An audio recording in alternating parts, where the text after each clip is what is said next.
What's going on, YouTube? Rukari, back with more of the Minotaur Hotel. You spend the day with the rest of Asterion and Kota in the lounge, admiring the change in decor, sharing drinks, and exchanging stories. Kota had some interesting stories to tell about his life on the road. You recounted some of yours in turn, that project you worked on, the instrument you tried to learn, that Renaissance painter you liked, and the one you hated.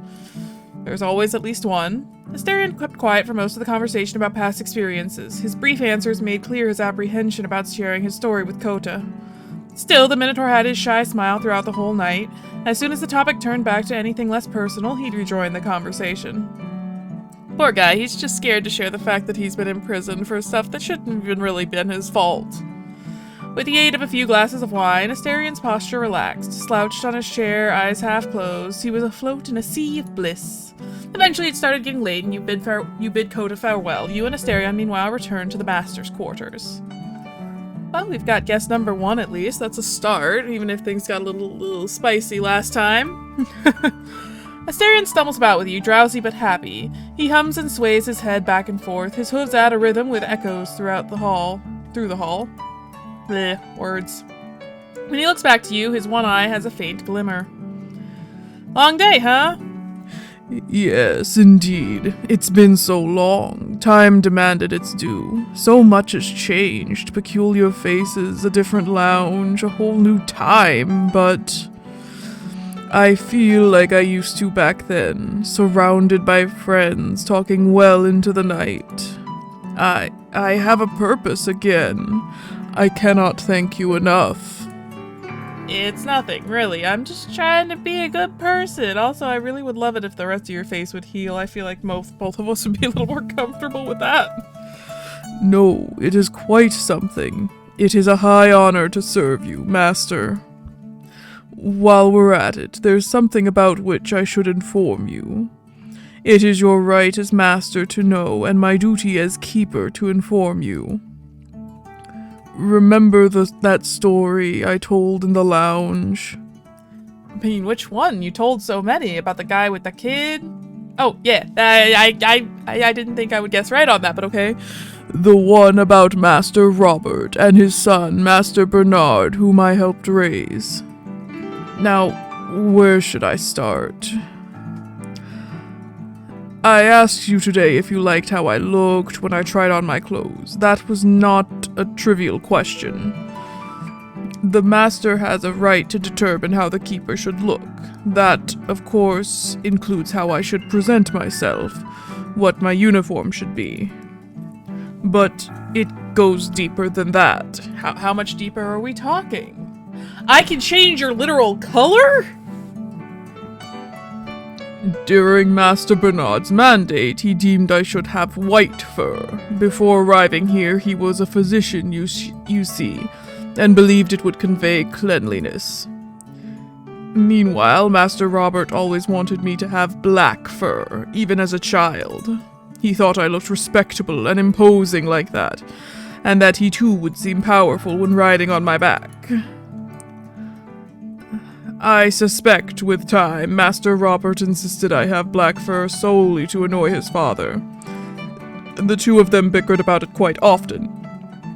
They'd even exchange jabs about it during dinner. But when the father was on his deathbed, he requested a moment to talk in private with each and every one of his descendants. Not so private in reality. I stayed by the bedside to annotate his will, to make sure each and every one would have their corresponding legacy. Midway through, he asked to see me how he remembered me. His son acquiesced, and so I served him until the end. To my unfaltering servant, it's what he wrote in the letter. This is getting creepy. The fact that you can have complete and utter control over literally every aspect of this poor Minotaur. And Sir Robert to my childhood playmate. This too is the Master's right. You may choose how I should look. The labyrinth's magic will arrange it. By the oath I have sworn, I am obligated to inform. I am bound to instruct you to the best of my abilities on all of the hotel's capacities. So you see, my asking Master what he thought of my clothes, that was not trivial. Your will is an order. How do I make it not? I'm not gonna be very quiet, but why is the Master allowed to do this? The why... I have burdened you terribly, my lord, with my rambling. I would prefer not to weigh you down with further unsightly knowledge. But I want the knowledge. Give me the knowledge. But to answer your question in a delicate way, as you can see, I can be healed quickly. The special wine I drink is used to hasten the process.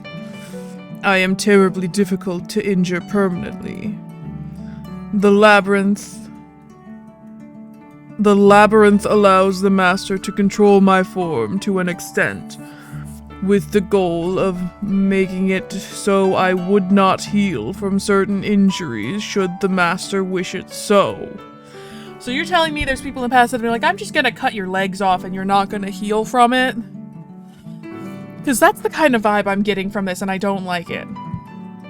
I'm gonna pry further because I want to know. What do you mean by that exactly?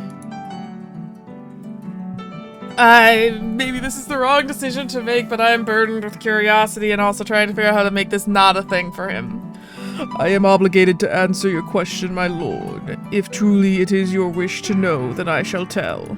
There were masters before the hotel who preferred to have my limbs removed. Under normal circumstances, the labyrinth would heal me and return them. Others preferred keeping me beheaded and conscious for months or years.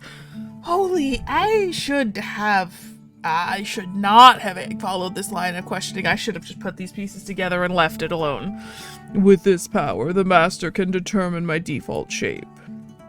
But the people of this age are merciful, more so than the first Athenian masters, surely. To them, torturing me was an act of worship. One could say human ingenuity perverted the gods' power.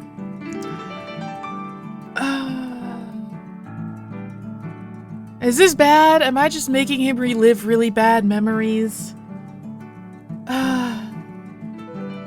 Maybe I should remain quiet for now. I suppose Master sees where I am going with— No! What else? Nope, it's too bad, it's too bad. Nope, we're gonna remain quiet. I suppose Master sees where I am going with this. What is your will, my lord? What do you want to look like, Asterion? Which color would you rather be? I would prefer your opinion. Excuse me? You heard me. What color would you rather be? What do you prefer? Oh, every time with this, I'm gonna have to beat it out of him. No, I'm not gonna beat it out of him. That would be bad. Master need not worry about what I want. I am the servant. My will shouldn't affect your judgment. But I want to learn more about you. I would appreciate knowing, even if you don't think it matters. The Minotaur sighs and bites his lip. You think you displeased him somehow, but then a smile grows, shy as a blossoming flower. It means a lot to me that you asked. It is very kind of you. It is just... Pardon me, I am not used to being asked what I want. Yeah, no shit. The Minotaur turns around and picks up a bottle of wine you had brought from the lounge. With a trained dexterity, he opens it with a corkscrew. Asterion turns back to you, then looks down to the wine glass on the table. He holds the bottle with both hands like one would hold a cross over one's chest. He steps towards the glass, but pauses and puts the bottle to his lips. You can see his Adam's apple bobbing as he drowns his sorrows. When he meets your gaze again, there is a softness in his eyes you hadn't seen before. If Master wishes my honesty, I would be soothed if I knew Master appreciates me. My fur's color is secondary at best compared to that. I suppose I struggle with putting this into words. The Masters have commanded me to change to fit their visions. The same goes for how I should act and address them. And I obeyed eagerly, because I thought it would make them like me more. And if they appreciate me, won't they be less likely to send me out to the valley? I will eagerly don whatever color you wish if it will make Master like me more. Perhaps even prize me. It is not often I have been asked what I want. I am a prisoner after all. Why should the jailer care for my comfort? Because I care about you. You're just a sweet boy and I want you to be happy. That you would extend me such consideration. That is reason enough for me to rejoice.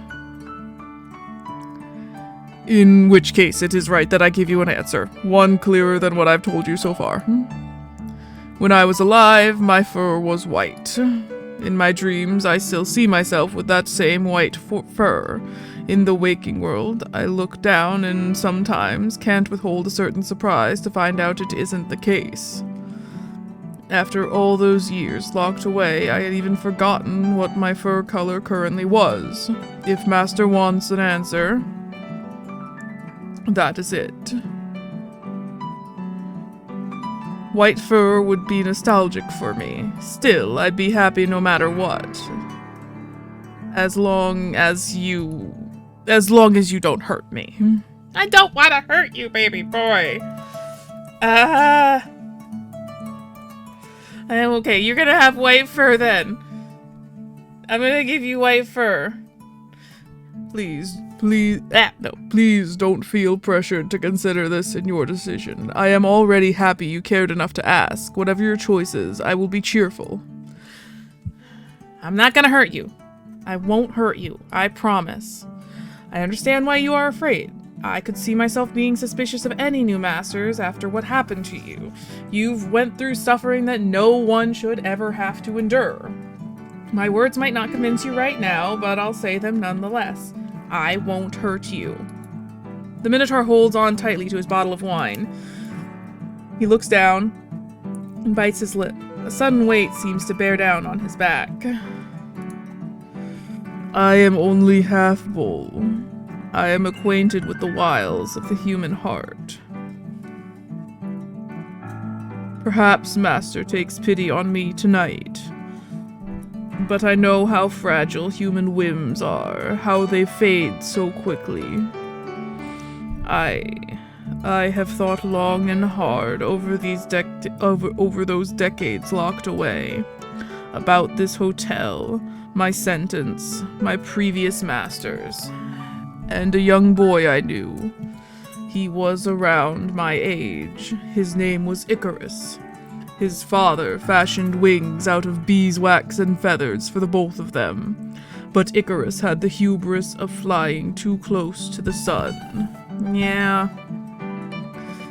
He's kind of the titular example of getting too proud or overestimating your abilities and then suffering for it.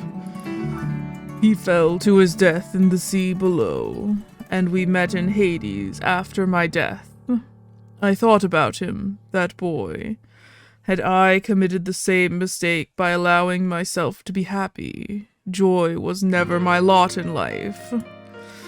Asterion caresses the table like he would a lover. His nails graze against the wood, clicking just loud enough for you to hear. Everyone deserves happiness unless they've done something to truly take it from someone else. Much like Icarus, I enjoyed a glimpse of freedom. This hotel was my set of wings. I'm actually a very firm believer in that.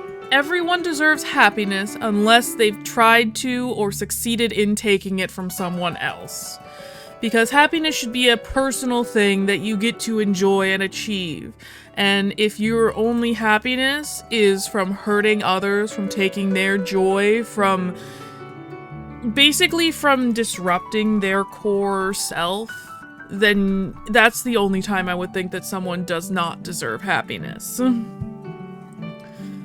chilly breeze blows in from the window. It sends a shiver down your spine and a sudden stone coldness to Asterion's face.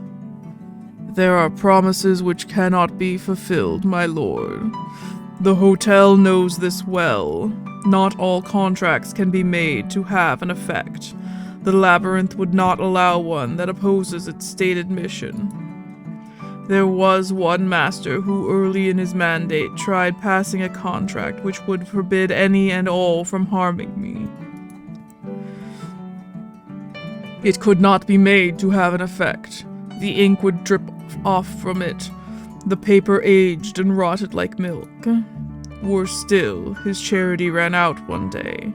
It is easy to offer one gesture of mercy, but to have it last requires a special kind of intensity. Power reveals what lays underneath. There were a number of gentle masters who turned sour and grew comfortable with harsh punishments. Even the kindest ones have not shied away from punishing me. It was their mission after all. I really can't do anything to convince you without time, which unfortunately is going to take a lot of episodes. Silence. You and Asterion both stare at each other. He eventually looks away, scratching the left side of his face. I'm gonna say you said too much. Please forget what I said, my lord. You approach Asterion. You raise your hand and cradle the left side of his face. You run your fingers over his short fur while taking care not to get too close to his injury. Baby. Asterion hesitates, but with each caress of your fingers, his eyes close further, and he leans his weight against your hand. I promise I won't send you to the valley.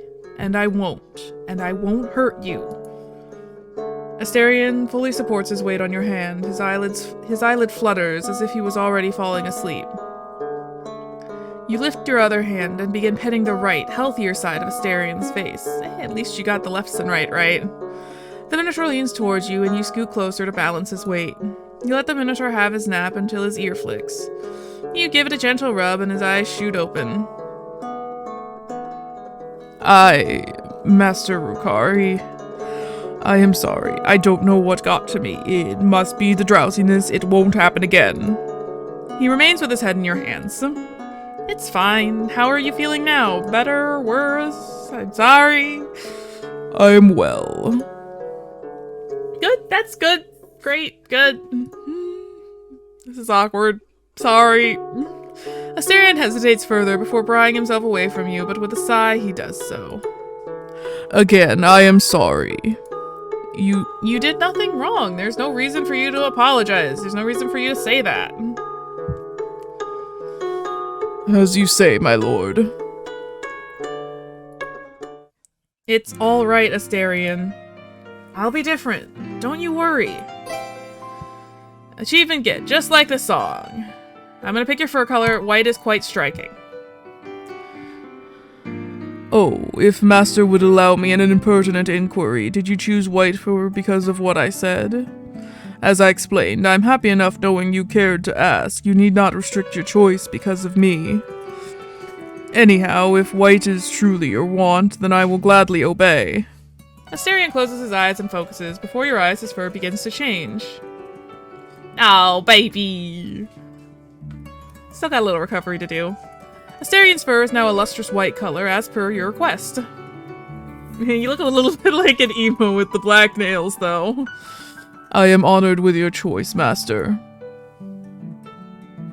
Asterion heads to the kitchen to prepare your dinner. From time to time, you see him staring at his arms while he's cooking. Maybe he's getting used to his new fur color. After a while, Asterion returns to the table, serves you dinner, and sits on the opposite end of the table as usual. One day I will get you to eat food. When you look up, you are greeted by Asterion's big, dopey smile. He tries to contain himself, but it ends with him having to stop his giggling. At times, he almost dozes off, still with a smile plastered on his face. You finish your meal. Asterion goes to pick up your dish as usual. This time, you left a big chunk for him to have, and he smiles as he heads to the kitchen. You bid each other good night, and then head to your respective bedrooms for the night. Are we gonna have to deal with sad boy Asterion, though? Oh, okay, we're just going straight into the next day. Okay. The following morning, as usual, the sound of Asterian's hooves clopping on the floor and the smell of breakfast wakes you up. Oh. You get dressed and head out of the bedroom. Asterion once again greets you. Good morning, Master. Hope you slept well. Were the walls always white? Or am I imagining this? Oh, I guess it was just the sunset. I just forgot what it looked like in daytime. Good morning, Master. Hope you slept well. After the breakfast routine, this time Asterion serves scrambled eggs, ham, and freshly squeezed orange juice. He washes the dishes and returns to you. What are your plans for today, Master? Well, it's still pretty early. I think I'm gonna stick around here and tinker with my phone a little, see if I can get it to work. What about you? I think I'll head down to reception, see if we're lucky enough to get any more guests. Oh, so soon? Well, I guess Coda got here soon after we lit the hearth. Couple, if you need an editor, let me know. I am an English major. I'm great with proofreading. So it's possible. Oh, before I go, what should I wear today, Master? Is my fur color right? Okay, I'm probably never going to change his fur color. We're not effing with the loincloth situation. Why don't you switch into your 40s outfit?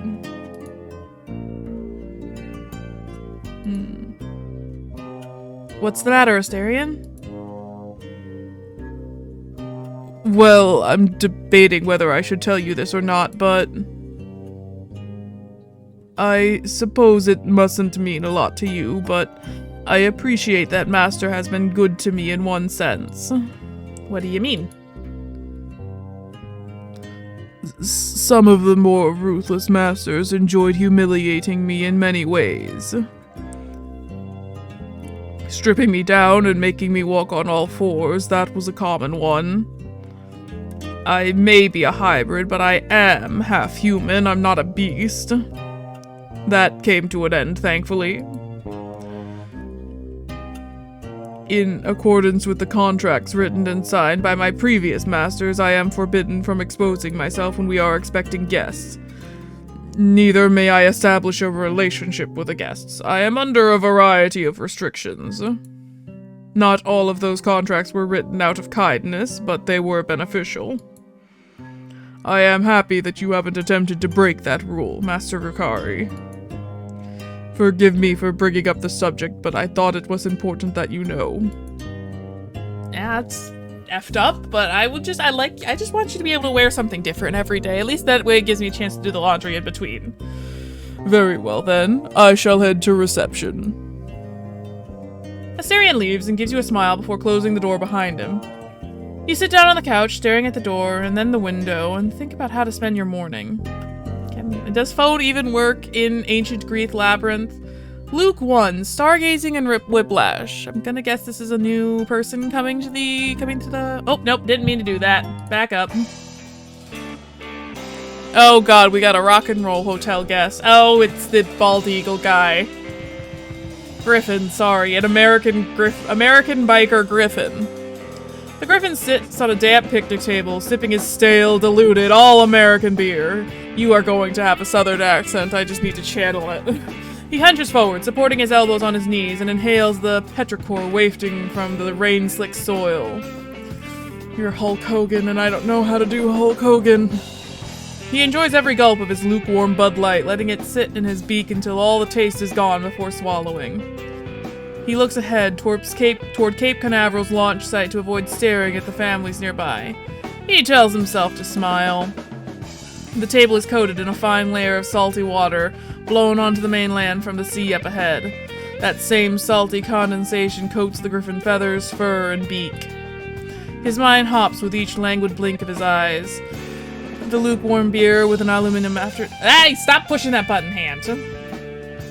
The lukewarm beer with an aluminum aftertaste, petrichor smell mixed in with grass from the rain, the humming of insects. The catchy pop song blaring from a stereo a few yards away. He taps his feet to the song's rhythm while laying a hand over the front pocket where he keeps his passport. What are you, some American Eagle spy? The setting sun glaring at him. He raises a hand to shield his eyes and looks at the fine, fine men hanging around with their families, dancing to the song. He knows he shouldn't, they are married after all, but the griffin can't stop himself from fantasizing. Oh god, you're worse than the dragon.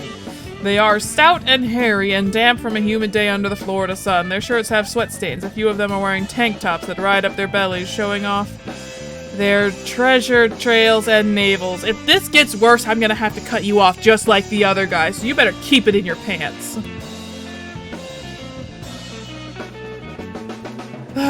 One of them in particular, a man in his mid-30s wearing khaki knee-high shorts and an unbuttoned dress shirt adorned with the NASA logo, makes the Griffin thirsty. He's grateful for his shades. It's easy to turn your head away while keeping your eyes drilled on the prize. One would guess he's enjoying the pinks and oranges of the setting sun.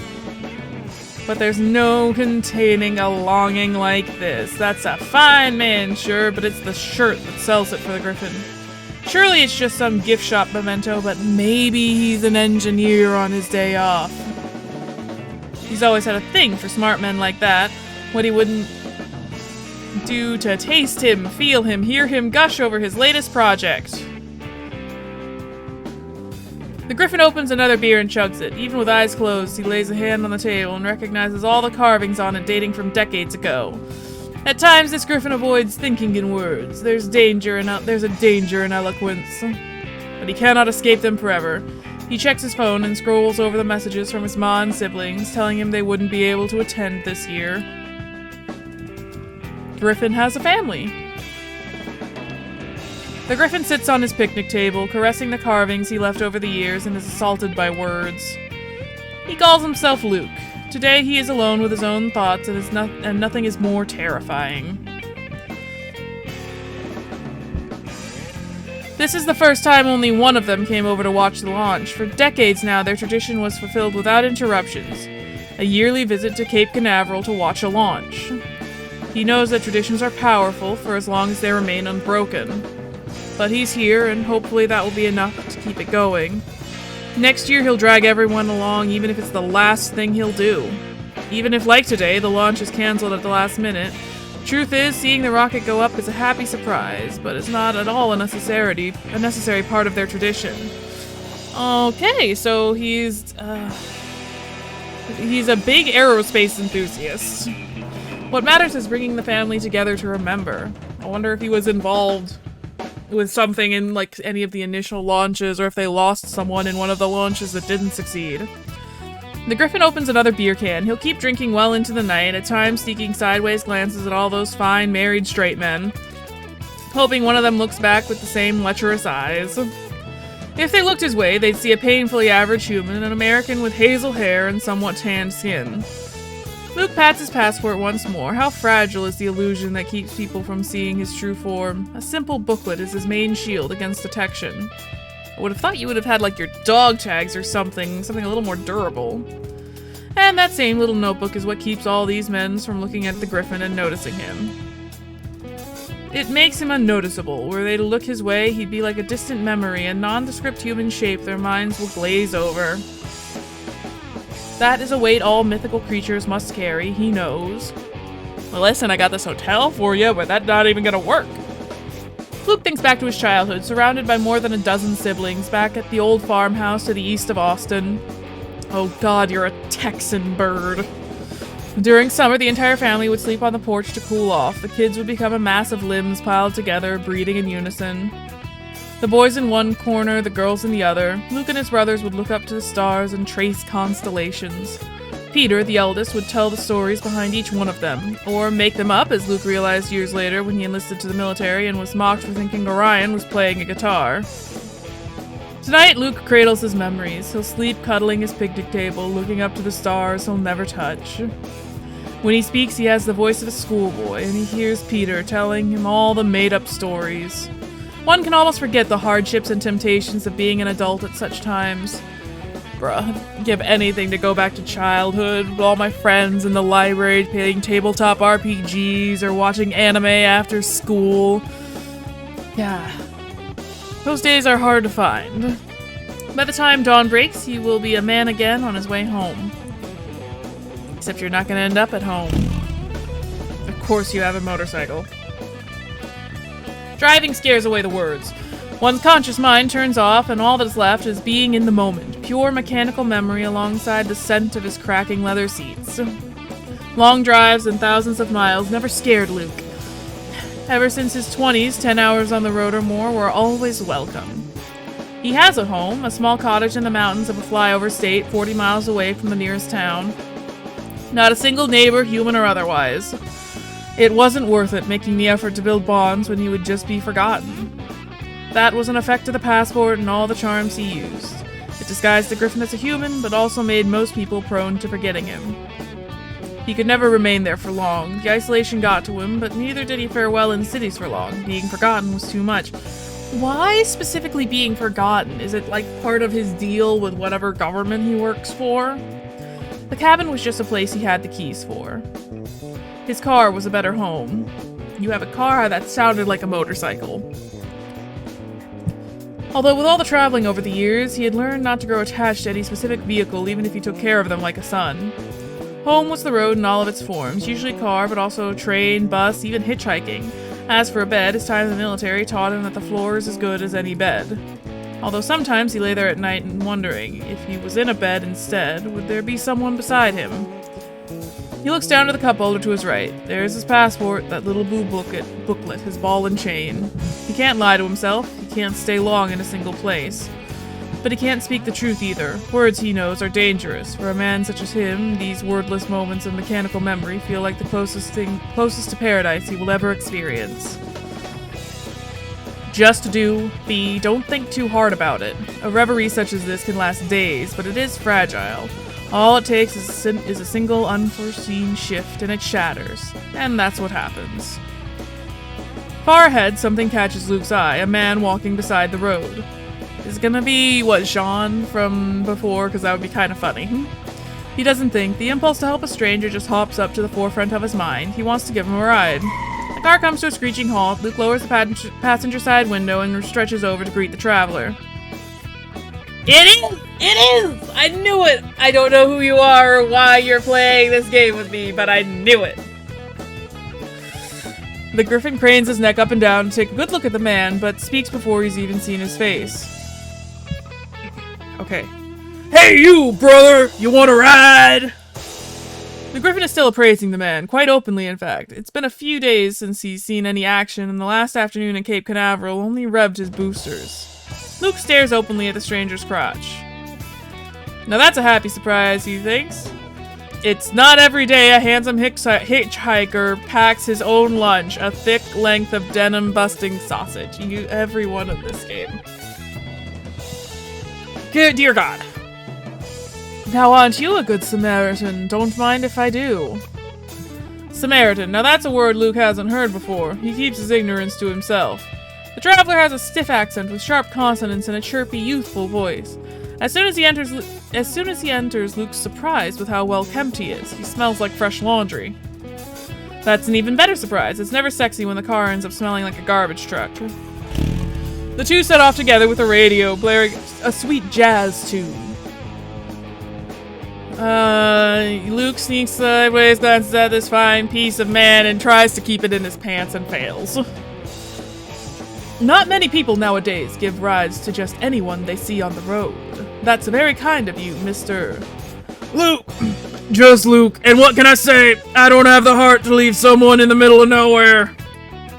I travel a lot, you see, brother. Did a lot of hitchhiking, so I always try to help out and pay it forward.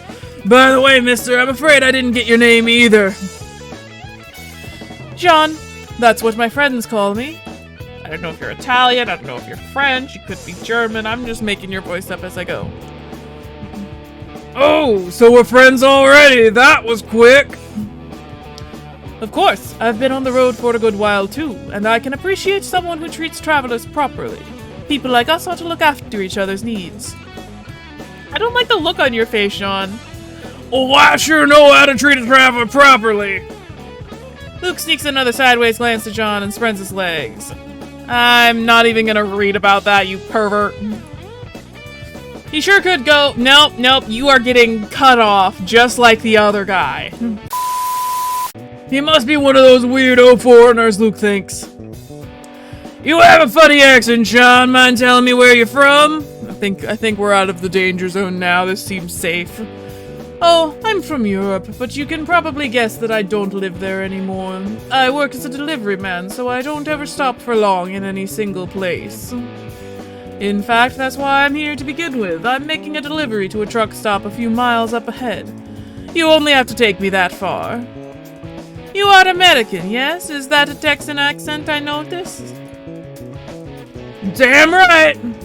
Born and bred in a Lone Star State and a proud veteran to boot. I don't live there anymore, but let me tell you, there's no place quite like it.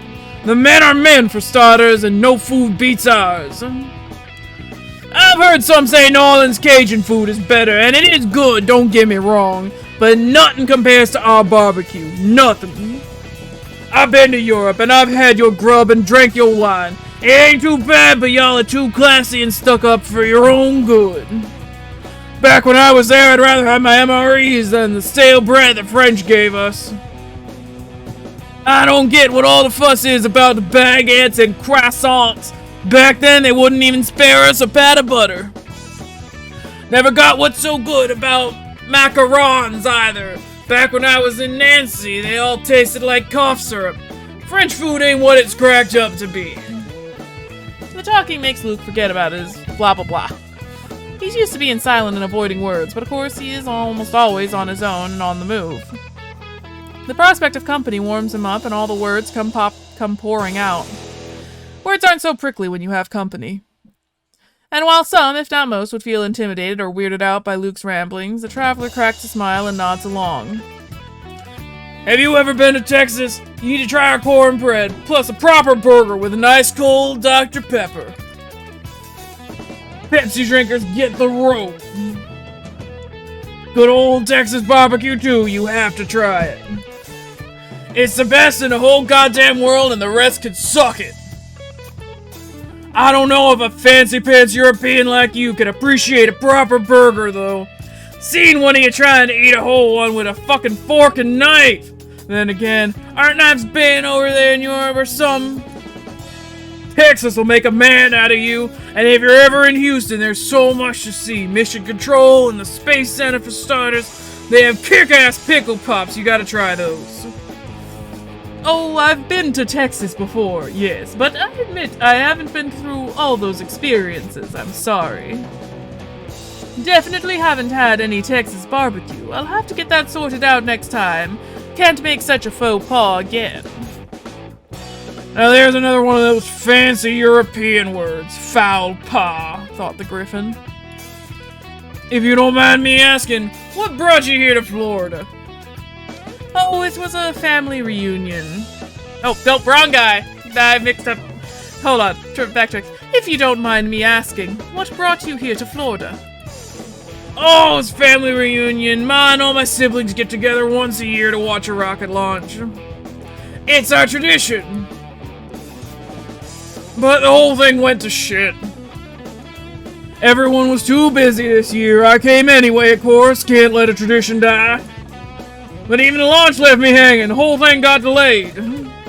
Got me so bummed I decided to just go home early.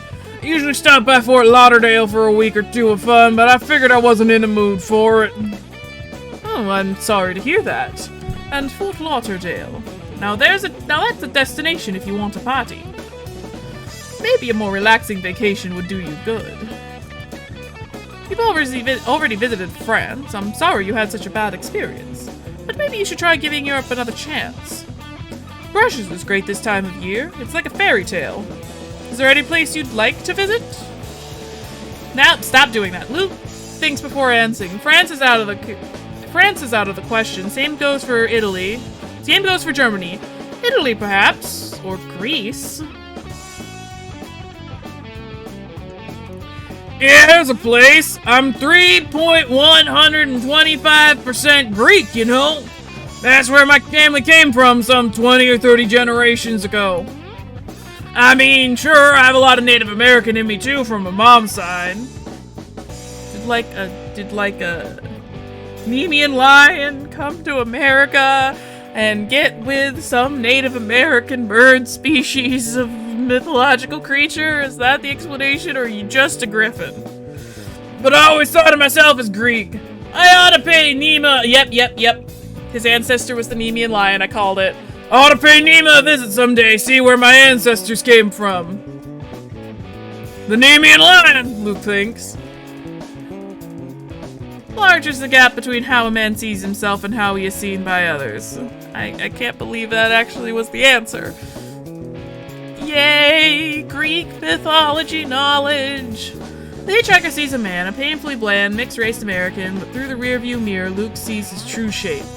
An enchanted passport is all that keeps his true shape hidden. Plus, don't people say the Greeks were all about butt fucking each other? I gotta see it for myself if that tradition still holds. Luke bursts out giggling while Jean watches him quiet. After the griffin's laughter dies down, he gives the man a sideways glance and feels for the tension in the air. Somber thoughts, however, pass away quickly. Just like my will to live. Fresh needs take over the griffin's mind. Now that the conversations... Oh god, you're still horny. That horniness from nearly a week without getting laid throws all his subtlety out of the window. He needs dick now, and he has a hunch this traveler might swing that way. Ay ay ay. This fucking bird. This literal fucking bird. Hey buddy, you mind if we make a quick stop? I really need to take a leak. It is your car, my man. You are in charge. I'll take the chance to have a smoke, too. Luke breaks too suddenly, betraying his eagerness. He pockets his passport, checks for oncoming traffic. There isn't any, and leaps out. The griffin walks over to John's side of the car and, with his back towards it, pulls out his dick. He smiles when he hears John's door opening and closing, and then the clicking of a lighter. Luke spreads his legs and raises his tail ever so slightly. He feels the traveler's gaze drilling him from behind. John walks up beside Luke and unzips his pants, and suddenly everything got really, really horny. The griffin stares at the man's crotch and does his best to ignore the smoke. Doesn't that just feel right? Two men pissing outdoors. John keeps quiet. You know I could help you with that. Excuse me? Oh god, you heard me. Nope, I'm not reading this lot. We're just gonna cut to wherever it's wholesome again. Okay, they didn't actually do anything, but they still talked about it more than I would like on this good, definitely not Christian, probably not family friendly, but still definitely asexual oriented channel. That was... I should have known when I got into this game. I thought I picked Safer Works edition, but ha ha ha! I didn't think about the consequences. The rolling road slows down as Luke begins to near the truck stop. The lot is cracked to its edges, and the gas pump's covers are speckled with red rust. The truck stop has had its fair share of dust over time. Despite that pale blue paneling and those tarnished window frames, it has remained a roadside hub for the road's regulars. There's still hustle and bustle at the stop after all those years. Truckers talking each other up and down, the lot backside filled by 18-wheelers, and the thick black smoke left by pickups as they continue their journeys on the road. Nothing quite like it, I swear. Open the window and take a whiff of that air. As Luke's trucks move over to the lot's entrance, John rolls down the window and the intermingled smell of gasoline and 24/7 breakfast fills the vehicle. Now that's what I call Americana. John coughs hard, his words walking over each other as he quickly rolls the window back up. That's, definitely something else, I can safely say. John lets out a fizzled and forced laugh, looking a bit sick already. Luke quaffs as he slings an arm over John's shoulder, amused by the delivery man's enthusiasm. Right after parking, the two end up leaving the truck laughing like fools, mocking each other and talking dirty while walking.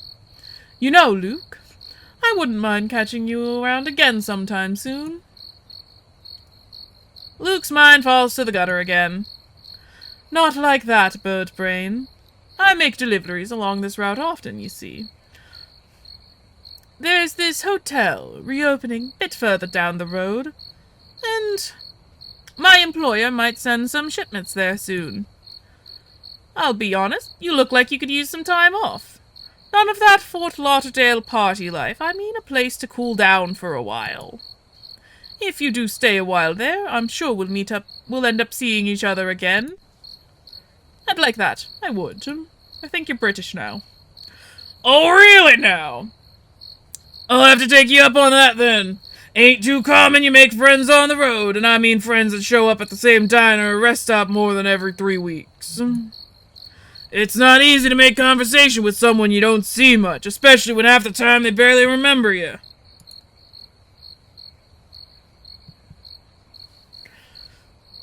What? People have a hard time remembering you? I find that hard to believe. You're very remarkable. It's complicated, you'll see for yourself. It's easy forgetting the people you meet on the road. It's not something we have control over. I must respectfully disagree. I have no issue at all remembering the people I've met on my travels. Well, you'll see. I won't forget you, kitten, even if you stay a while in that hotel I mentioned. I'll be around— Hey, stop doing that. I'll be around there plenty. Someone has to drop crates at that dusty place.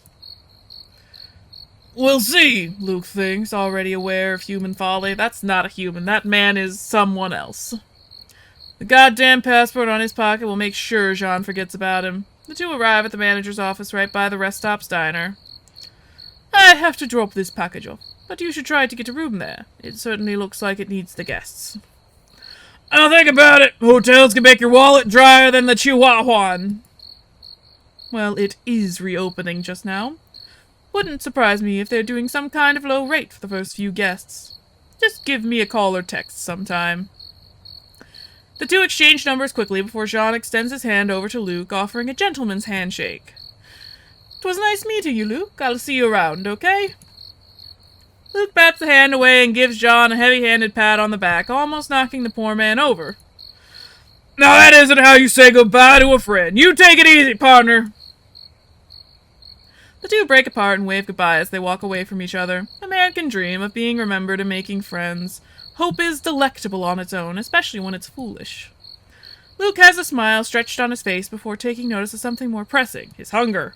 The real kind of hunger, the food hunger, not the other hunger. He might as well reward himself for being the good Samaritan he is. He turns away from his truck and heads towards the diner. The jingle of the door's bell announced Luke's entrance. A wrinkly-faced waitress welcomes him from the counter and asks for his order, pen in hand. I'll just take a coffee and 2 donuts if you got any. Sure thing, hun. You got comfortable, okay? Luke looks around briefly and notices there aren't too many seats that aren't worn to their stuffing. The only seat, a stained but plush bar stool, lies tight between 2 other men. Their frames are wide enough to overlap the empty seat. Luke might as well make room for himself. He walks his way over to the seat, and with a quick pardon, the two scoot themselves away so that he can sit. Even still, the bird is almost sandwiched between the 2 bulky men. Not long after sitting down, a dish with 2 fresh donuts and a steaming cup of coffee is set right in front of the griffin. Luke wastes no time and starts sipping at his coffee. Strong in taste and smell, it's something that he'll love until his feathers fall out. It's really quiet now. Why'd the music go away? Just as he starts to eat, a stuffy snort from beside him catches his attention. He glances to his side, a bulky beast of a man reading from the paper, sleeveless shirt sewing off that he definitely has some muscle to him. The army taught Luke how to use his peripherals, and he savors each glance he gives the man, especially the peaks he takes as a crush. Nothing that won't set my rocks off, The sly eagle thinks to himself. Trucker's always packed down there with all that extra testosterone that comes with the job. It must go somewhere. Another bite of the donut travels down his throat, and Luke glances over once more. The large trucker scratches his exposed crack, unbothered by the fact that others are around. And now you're horny again. God damn it. His donut dips into the coffee, and Luke glances over to the other side this time. An older trucker wastes no time scarfing down a burger. His truck uniform hugs his belly tight before leaning up to his unbuttoned, scruffy collar. Then the griffin tugs at his own fly, making his tent more obvious. Now to catch either man's attention, Luke turns his head just a bit and stares at the hulkish man. Not long after, the man peeks over and meets his gaze, then grunts and looks back to his paper. Luke looks back down at his food, then over to stare again. The man lowers his paper a bit and takes a long look at the eagle. He smirks before pulling his paper up again. 2 minutes pass before Luke takes another look and catches the man looking him down before winking at him. Luke lightly kicks the man's foot, and the brute's knees reflexively spread apart wider. Yes, yep. You're horny again. God damn it. Luke chuckles briefly, finishes up his meal, and looks over to the bathroom, a squat building across the parking lot. He looks back at the brute, tilts his head in the direction of the building, then scoots out to head over. Discreet and simple, he listens and hears two deep voices murmuring right behind him. Eagle eyes and hearing are something that he finds useful even after his time in the military. Luke waits outside by the dumpster until he sees the trucker making his way to the restroom. After a minute, Luke follows. God damn it. I avert my eyes, thank you very much. Men and their unsightly wants. Many are the seductive sins, unrestrained deeds, disgraceful desires, and fleeting pleasures they embrace under the cover of darkness. One can imagine what such fiery men do, and what regrets take them when the beating of their hearts is no longer the only sound thundering in their ears. I am afraid for this one it will take a while for that song to end, for more men to find their way into the restroom, and there they dawdle. As for us, witnesses, there is nothing to do but twiddle our thumbs until well past sundown. Too often, nothing can be done to avert a man from his regrettable choices. This is a whole monologue about silence of one's mind often acts as a shield. His mind must be quiet, focused only in pure mechanical perfection while the scene unfolds around him. Smell of detergent, a dull, throbbing want on the arch of his back, his eyes gone soft and needy, wanting guidance, a reassuring hand. Here and there, between grunts, unwelcomed memories intruding of similar escapades, but worse yet, familiar faces of the dearly departed. His beak with a little nick and his tail bent to the end. What would he think seeing Lucas like this, face against the tiled floor? Did he imagine something like this when he first heard the news? Perhaps he did, even if Luke wasn't like this when it all happened. He might have guessed in a sick twist of fate. Luke tries to push these thoughts away. This is not the time. Let me enjoy it. Okay. Well, that just happened.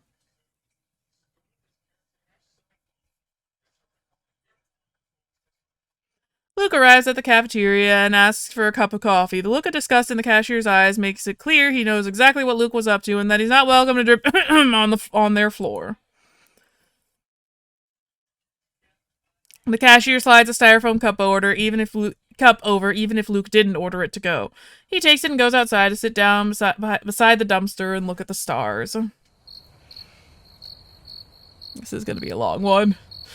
His shaking hands spill half the cup's contents. The stinging heat doesn't even register. The Griffin tells himself it'll be all fine once he's tracing the constellations. He'll feel like a kid, and it'll be like being back at Cape Canaveral all over again. Nope. He's about to turn the corner when the cigarette stench hits him. The idea of being seen right now brings him no spark of excitement at all. Were he more in control of himself, he would have spun on his heel and walked away. Yeah, I figured you'd come back. But his mind is slow, his legs move on their own, and he stumbles on none other than Sean enjoying a cigarette. It's dark. Maybe he won't see how much of a disgrace I am, thinks the Griffin, and the smoke might hide the scent. Maybe he won't recognize me in the dark. But it only takes a moment for Jean to figure out who it is. Luke, is that you? I thought you'd gone already. What are you doing here? Luke has to piece together John's answers, then muster together a response, word by word.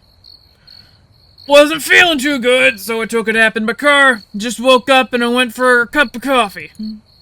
Is that so? The Griffin's voice sounds scratchy and gravelly. He can't stop himself from coughing his lungs out. Funny, I had noticed your car was still parked, but I didn't see you there when I passed by. He takes a long drag from his cigarette and lets his words linger.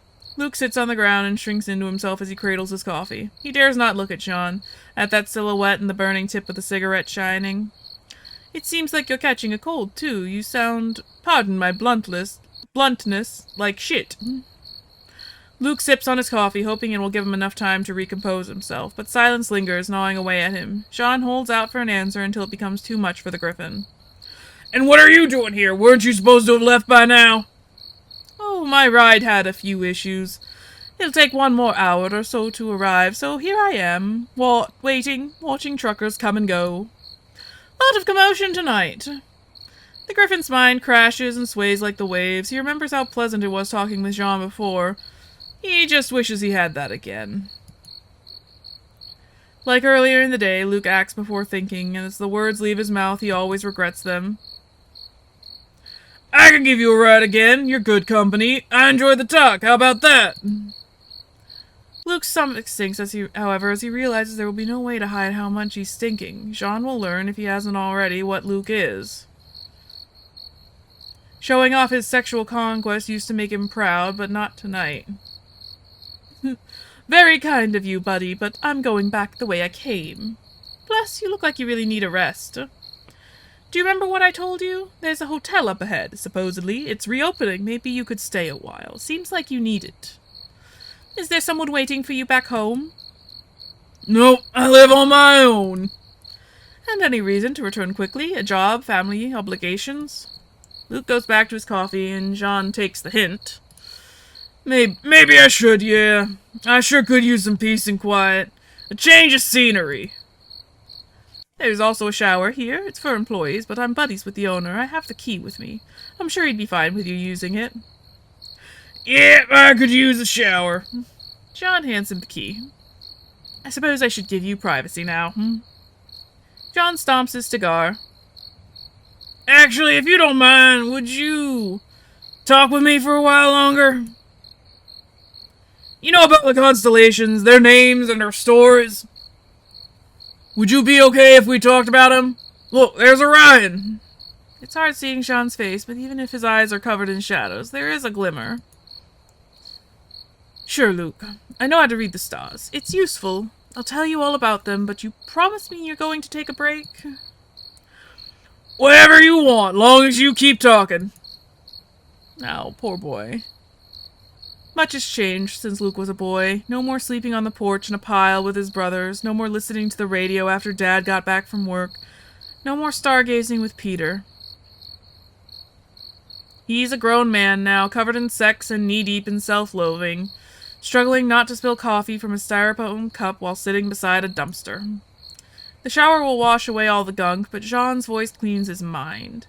When Luke closes his eyes, he can pretend it's Peter, his brother. The griffin struggles not to fall asleep.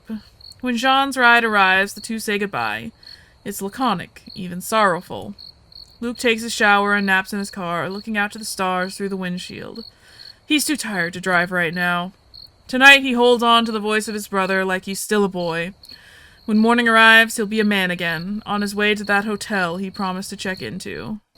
And I think with that, we're gonna call it here for this episode. I have no idea how long it is, I never do, but we've got yet another colorful character coming to the hotel, which definitely isn't gonna cause any problems whatsoever for any of us involved. It's a good thing I'm not a monetized YouTube channel, because I feel like some of this stuff could definitely get me demonetized. As always, thank you so much for watching. If you guys like this video, leave a like. It just lets me know that you're enjoying this series. If you don't like it, that's okay too.